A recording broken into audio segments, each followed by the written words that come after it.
you know. Yes. And if you want to put it on speaker view, that way you will see Bill as he speaks, or keep it in gallery view, whatever your preference is.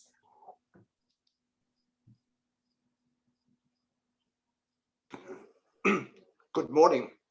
Well, part of this service is really about how I wish for us to continue as a congregation. And I'm going to open up with a Sikh prayer, which is in our hymnal. Why do you go to the forest in search of the divine? God lives in all and abides with you too.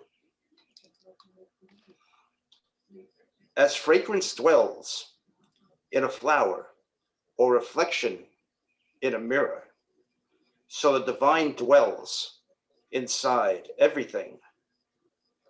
Seek, therefore, in your own heart.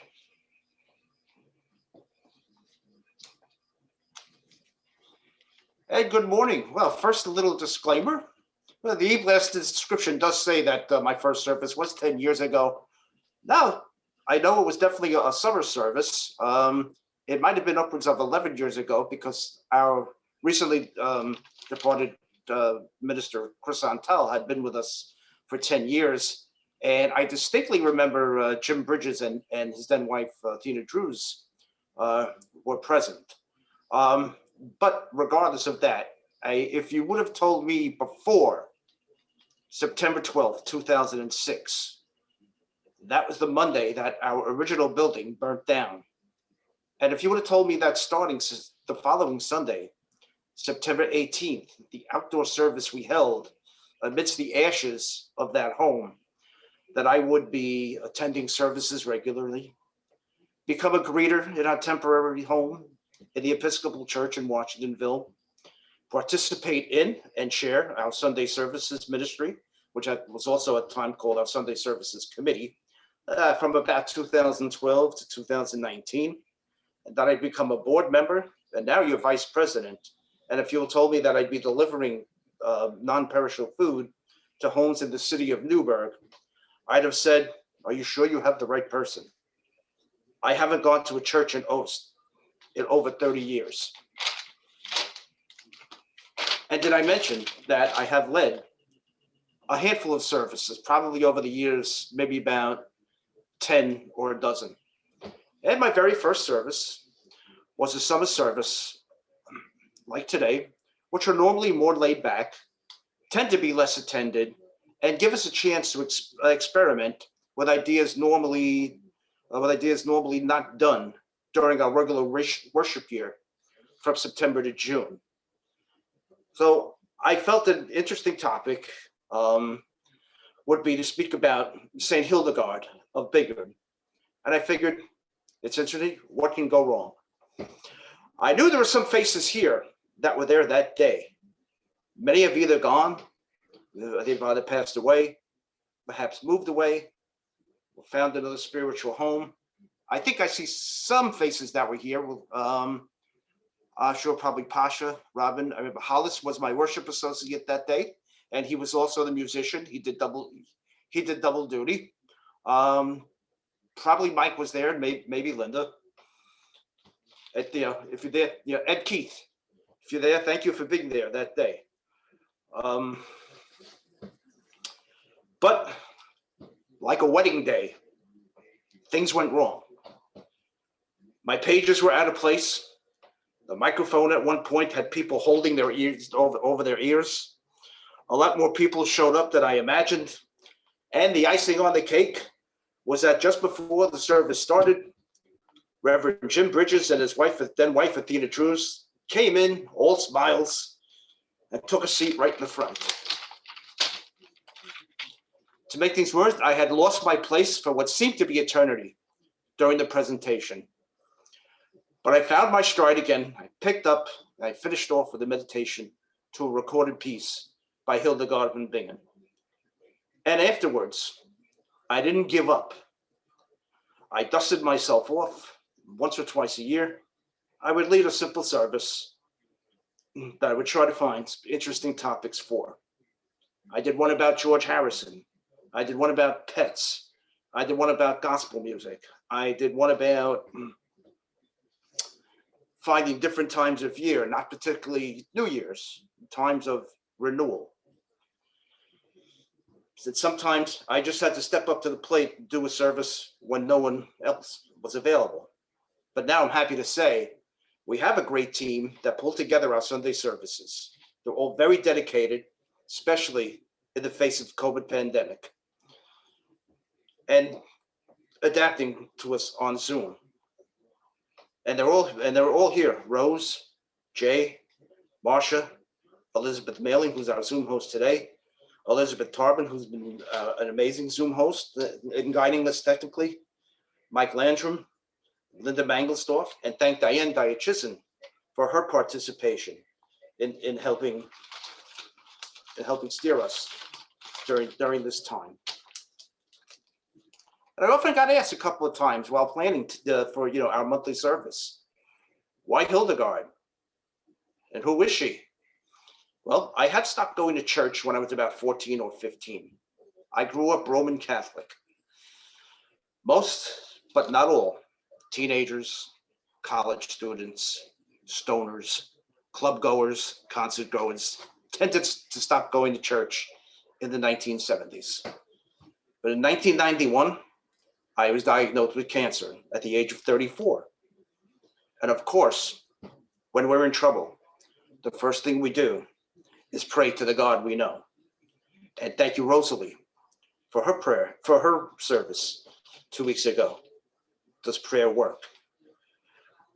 But something I really could not get behind totally in the Catholic Church, because I disagreed with their stand on a woman's right to choose and anti-homosexuality dogma. A woman's right to choose has to be an agonizing decision. And the LGBT community want to worship. They want to, and they're not accepted. So why pray to one God? Why not find other ways to help yourself heal? Learning to heal from within is very powerful. And I was reading books by Bernie Siegel and Louise Hay. And yes, I'll admit, yes, I even went to a very knowledgeable tarot reader. And I also still believed in some of the beauty of the ritual of the Catholic Church. I'm going out on a limb here by saying that the search for one's true self kind of became mainstream in 1967, when some guys you might have heard of called the Beatles went to India to meet the Maharishi. Thus the classic song, Within You, Without You, on Sgt. Pepper was born. The song Aquarius from the play Hair signaled in a new era and was made very popular by the Fifth Dimension. It signaled in a new era of love and peace and spirituality. People, we all needed peace within the turbulence of the 60s and 70s and the greed of the 80s. In I think around 1978, I was working for a mid-level record distributor based in Jamaica, Queens. We largely served small African-American record stores, but we had a few other different businesses as well in Queens and out of Brooklyn and Northern Bronx. And we brought different music to them. But what was very strange was that maybe once a month, a special order would come in and would go to one store. In the record business now, albums would come 25 to a box. So about once a month, I would bring a full box of a solo flute performance by a musician you might be familiar with, Mike Landrum maybe, Paul Horn. Okay, it was an album recorded inside the Great Pyramid, and it was just him on a solo flute with the echo and the reverb of that spacious pyramid. And he did a follow-up called Inside the Taj Mahal. It's a store called the Vital Body Market. somewhere between Jamaica and Flushing, Queens. As a matter of fact, I think one day the guy gave me a wooden foot massager, which I still have today. And this was light years before the New Age movement of the 80s occurred. The Paul Horn music, at least, raised awareness of meditation and solitude in me. But at 22 years old and in college in 1978, it really didn't take hold until years later, when I would meditate to destroy any cancer cells trying to hide in my body. Now, a lot of people meditate differently. Some can meditate in complete silence and block out the world around them. I salute you, those who can. Some do guided meditations, as we have done here, beautifully led by our worship associate today, Jay. Thank you for those. Thank you for those in the past. And others have done this theme as well. Others usually, there are usually guided meditations that some have gone to usually at the end of yoga classes. Some like to listen to recordings of rain, ocean waves, or a brook with bird sounds in the background, especially like those of a loon. Some like to listen to classical guitar, Tibetan bells, small chamber ensembles, Indian classical music. The list goes on. So again, I was asked, why Hildegard? Why then why now? Well, sometime in the late 80s or early 90s, an unusual phenomena happened. A recording of Gregorian chants by Benedictine monks had a #1 album called Chant. And no, this was not on the classical charts. This was on the pop charts. #1 album by by monks.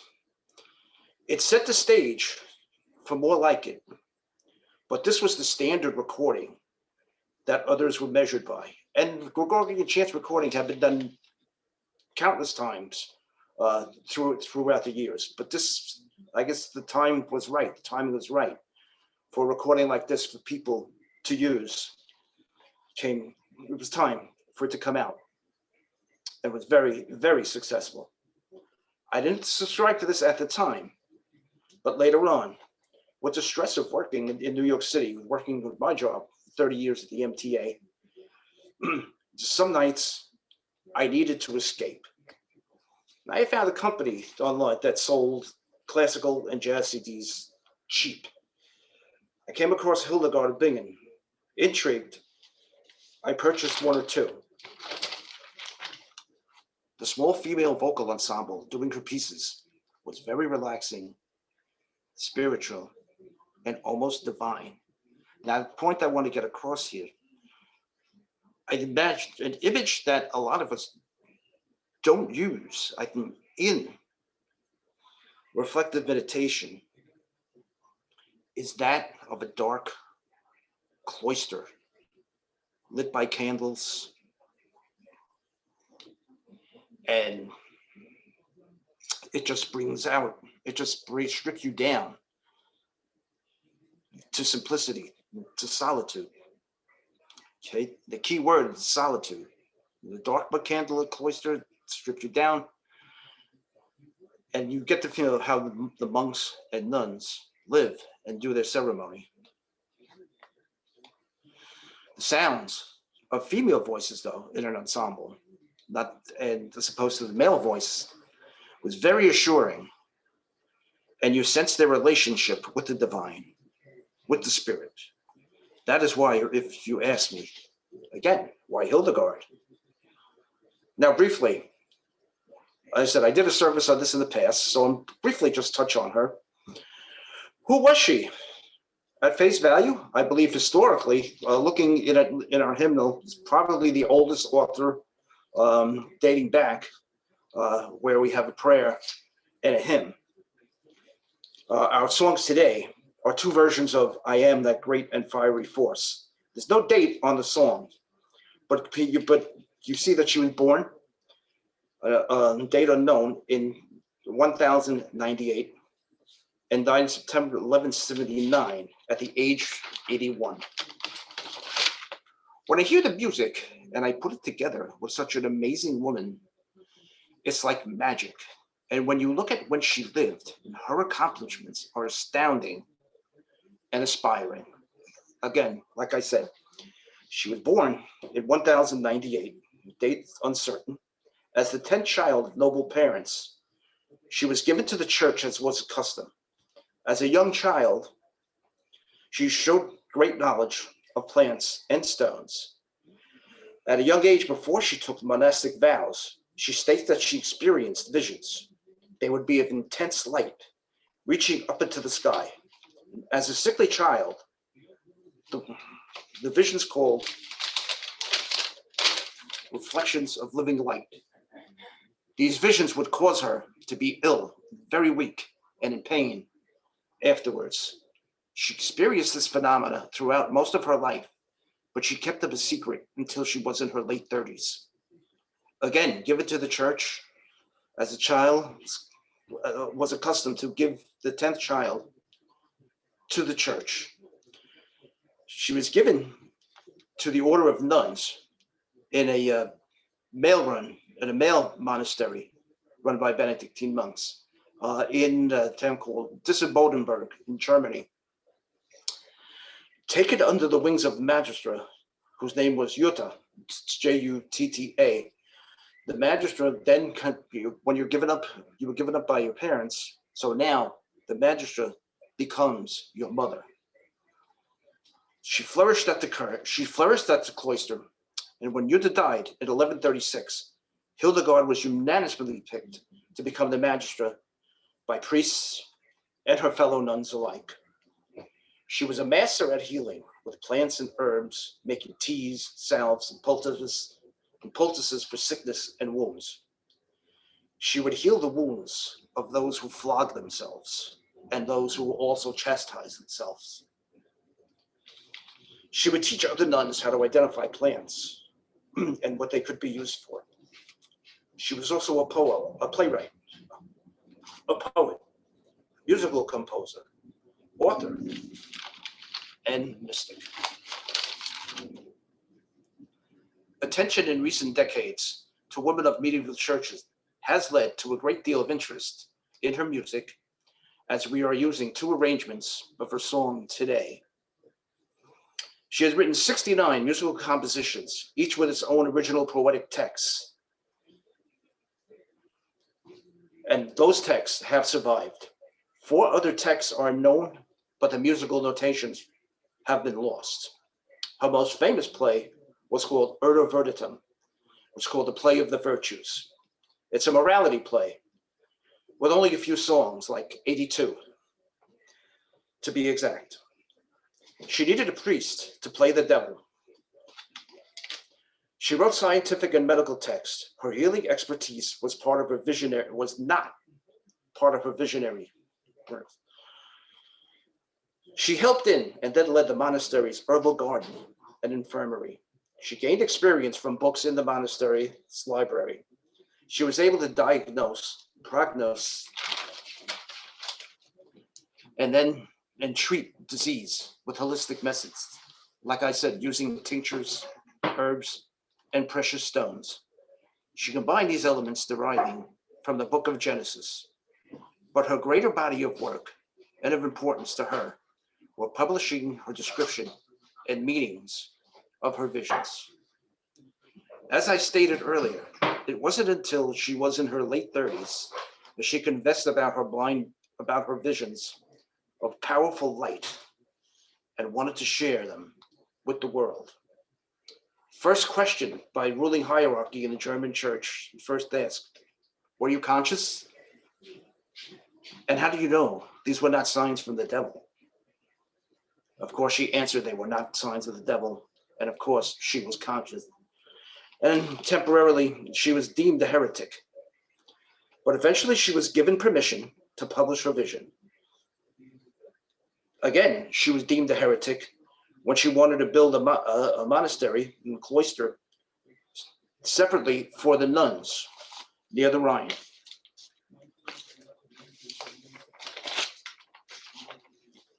There was a lot of disagreement, and even the nuns did not wish to leave the comfort of their cloister while the new cloister was being built. So why Hildegard? In recent years, she has become of particular interest of feminist scholars. She would refer to herself as a weaker sex and an unlearned woman. But this was intentional. This worked to her advantage because it made her statements that all her writings, teachings, and music came from the divine, made it more believable. And in this age of Me Too and focusing in on women's rights, her courage to get her writing published and to build her own cloister was very defiant to stand up to the church authority and hierarchy. So in keeping the body of her work simple today, we're just concentrating on her one hymn that's in our hymnal, and that's number 27. We heard a nice folk arrangement earlier of Am I That Great and Fiery Force? And the title, I'm trying to fit into my message today, because sometimes I do worry about the future of our congregation. This is one of the organizations where that is important and fun to work behind the scenes and commit.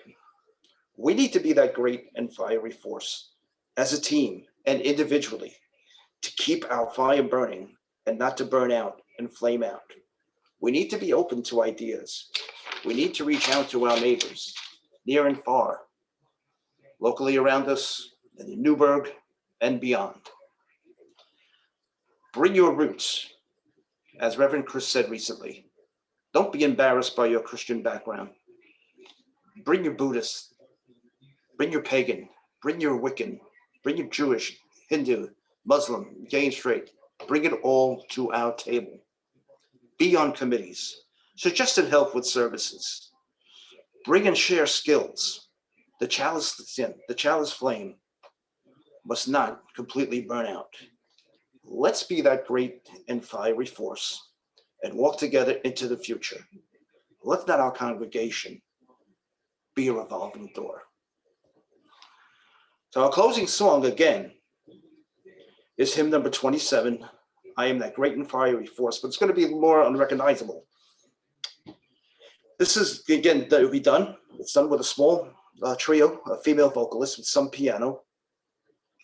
It's about 4 minutes. And it's really to the way this music was meant to be heard.